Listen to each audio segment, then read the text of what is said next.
voz, me decía no peques más. Era la voz de Dios, era la voz de Dios, era la voz de Dios que yo no quería escuchar.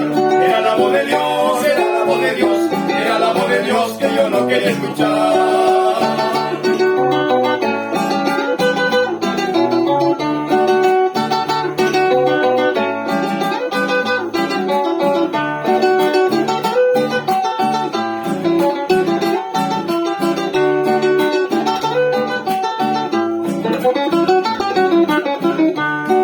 Una tarde cuando menos lo pensé, un amigo una Biblia me llevó. Una tarde cuando menos lo pensé, un amigo una Biblia me llevó. Y cuando la leí, entonces comprendí que era la voz de Dios. Y cuando la leí, entonces comprendí que era la voz de Dios. Era la voz de Dios, era la voz de Dios, era la voz de Dios que yo no quería escuchar. Era la voz de Dios, era la voz de Dios, era la voz de Dios que yo no quería escuchar.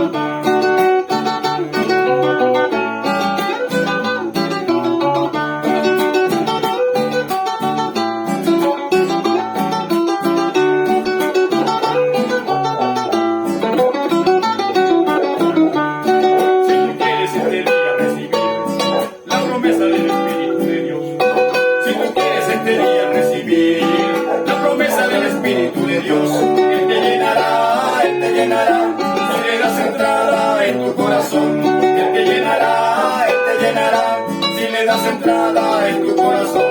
Era la voz de Dios, era la voz de Dios, era la voz de Dios que yo no quería escuchar.